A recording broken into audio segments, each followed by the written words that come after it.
Assalamu alaikum dostlar, mына Жетин тоодо жүрөбүз. Карагылай эмне деген жаратылыш, эмне деген мөңгү, мына эмне деген карагай, арча, ошол аркар, кулжа, илбирс, аюу, карышкыр, кайберендер мекендеген тоону эми жырткычтык менен кол салалы деп турабыз.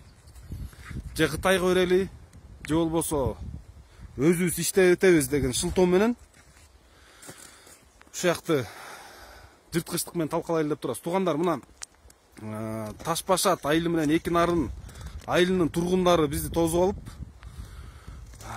жардам сурап атат. Ушул жетин тоону келечек муң алып калалы деп.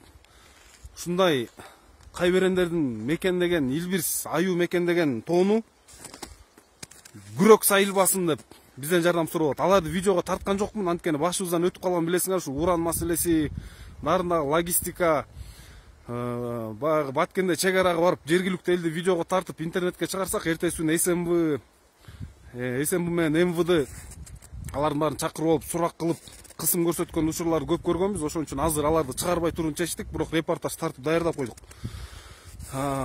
Достор, азыр бизге ушул жетин тоону коргоо кыймылы түзүлгөндөн кийин бут тосуулар, басым кысымдар абдан күчөдү. Ар кандай фейктерди агытып, фейктерге кирсең 5 досу бар же досу жок. Анан ар кандай ыплас сөздөрдү жазып, силер душмансыңар, силер өзүбүз иштетпегенде ким иштетет, качан иштетебиз депчи. Туугандар, биз азыркы бийлик муну иштеткенге даяр эмес. Азыр даяр жаткан кара кечеде көмүрдү да иштете албайбыз. Ошону да тыңгылыкту каза албай, тоону кулатып ийип,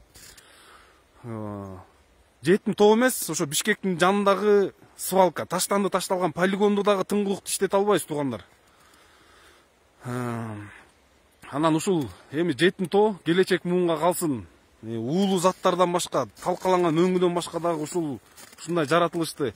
Мына жергиликтүү эл эми азыр баарыбыз деген мигрант болуп, билим алып, жаштарыбыз эки жакка көп чыгып калып, алардын көзү ачылып келип айтып атат. Ушул жетин тоодон түшө турган акчаны башкача экономиканы көтөрсөк болот деп сунушту. Ошол жергиликтүү эл дагы айтып атат. Туризмдин түрү. Бияктан жанагы мына суу агып өтөт, билесиңер. Эки Нарын суусу кошулган жер. Бул жакта деген жанагындай туризмдин түрүн ошол кайык менен спорт, билесиңер, ошолорду экстремальный спорт деп коет. Ошолорду өнүктүрөлү деп атат, сунуш киргизип атат. Парашюттун, билесиңер, могу түрлөрү бар. Дельтаплан, параплан, ошолордун баарын учуруп, эң негизгиси бизге ошол туристтерге шарт түзүп берсек эле жакшы болот эле. Алардын коопсуздугун, аларга баягы тейлөө сервис деп коебуз, ошону жакшыртып, билим алып, мына биз өзүбүз ушул жакта туруп, ушу Ташкентке, Алматага да турист болуп барып атабыз.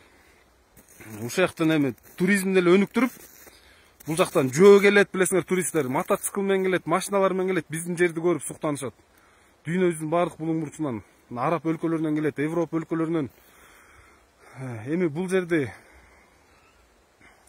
сактап калыш керек. Бир дагы күрөк сайдырбай, бир дагы кумун ташын тийгизбей, өзүбүз дагы иштетпей, анан ушул азыр жетин тоону иштетебиз деп ошол ишкананын башына Темир Сариевди алып келгени да бул абдан кооптуу болуп турат. Туугандар, эми мына бизде көптөгөн финансы булактары менен азыр элдин башын айлантып атат. Анан дежурный жанагындай фейктерди бизде экономика алсырап атса, анан бюджетте акча жок болсо, анан өзү иштетпегенде качан иштетебиз, анан ким иштетет болуп. Туугандар, мына азыр сырттан бир бизнес кылайын десең, дары ташып келейин, дарыны да мамлекет ташып келбейт, билесиңер. Анан частный бир олигархтар, бизнесмен, депутаттар өздөрү лоббировать этип, өздөрү ташып келет. Телефон ташып келейин десең, техника ташып келейин десең, дары ташып келейин десең, түбү барып, таможнядан өтө албайсың. Барып бир мафия өзүнчө бир эмеге барып такалат. Же бир Төрөбай Зулпакаевга такалат, же Бакыт Төрөбаевга такалат, же Асылбек Жээнбековдун аялына барып такалат. Ошондой бизнестердин баарын бөлүп алып, ошол бир уч олигархтардын көпөстөрдүн чөнтөгүнө кеткен үчүн ошондойлор мамлекетибиз алсырап турат. Эми ошондой 30 жылдан бери мамлекет соруп келген талкалап келгендер бүгүнкү күндө дагы азыркы бийликти тегеректеп жүрөт. Ошон үчүн биздин экономика өнүкпөйт. Ошон үчүн туугандар, мына жетим тоону коргоо кыймылы, азыр жетим тоодо жүрөбүз. Эмне деген жаратылыш.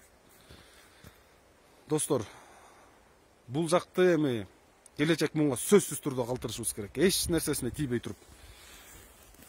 Жергиликтүү эл өзү дагы суранып атат. Ошо бизди күтүп атыптыр. Булар өздөрү чыгалы деп, бирок баягы кооптонуп аткан экен.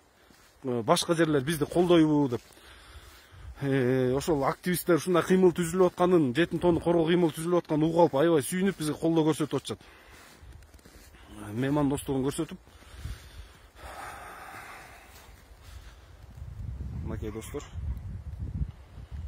Арча кайың, Карагай, Аюу, Илбирс, Аркар, Кулжа, Кайберендин баарын мекени. Эми жергиликтүү эл ушундай ыйламсырап, биздер эми жайлоо өлөт, жайыт өлөт, суулардын баары ууланат. Анан дагы бир нерсе, могу нарындык туугандар видеообращение менен колдогондор болсо кылып койгулачы. Бизден суранып атат. Суу жылдан жылга азайып атат дейт. Себеби дегенде, бул суу Кумтөрдөн бери агып келет. Кумтөрдө Лысый, Давыдов мөңгүлөр талкаланып атат бүгүн. Алтын жок деген Кумтөрдө, алтын аз калды деген Кумтөрдө кылымдарды карыткан мөңгүлөрдү бүгүн жырткычтык менен талкалагандыгы үчүн ушу нарын суусу да азайып атат дейт. Эми биз бара чөлгө айланабыз. Бүтүндөй Орто Азияга жете турган мөңгүлөр сууну талкалап жырткычтык менен бияктан дагы эми ушул жетим тоону дагы талкаласа суу азаят, жайыттардын баары өлөт. Бизди жайыбызга койгулачы деп атат ушул жергиликтүү элчи. Ошон үчүн туугандар, бардыгыңарды биригип, жетим тоону коргоо кыймылына кошулуп, жанагындай силер бут тозуп атасыңар, эл душманысыңар дегендерди укпай, аларга көңүл бурбай, ушул жетим тоону коргоп калалы. Мына эмне деген керемет. Карагылачы, көк тиреген Арча кайың.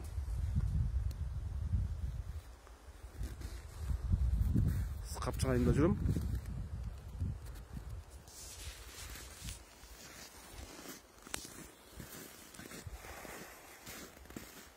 Туугандар, достор, атуулдар, чыныгы атуулар. Бул жетим тоонун эми тарыхый жагы дагы бул жакта деген биздин Манас атабыздын ордосу болгон экен. Ушул сырткы душмандар менен чабышып атканда ушул жакта ордосу болгон экен.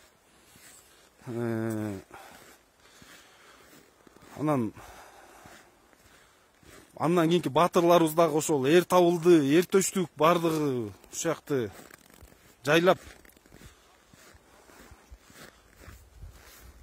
ушул жакты журт кылып, ушул жакта үңкүрлөр бар экен, алардын дагы ушу тарыхый жерлерибиз. Эми бул жак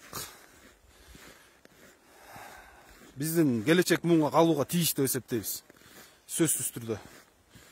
Ошон үчүн азыр жетим тоо темасын таптакыр жабыш керек. Темир Сариевди вообще жолотпош керек. Ошон үчүн туугандар, күч бирдикте бардыгын жеңебиз.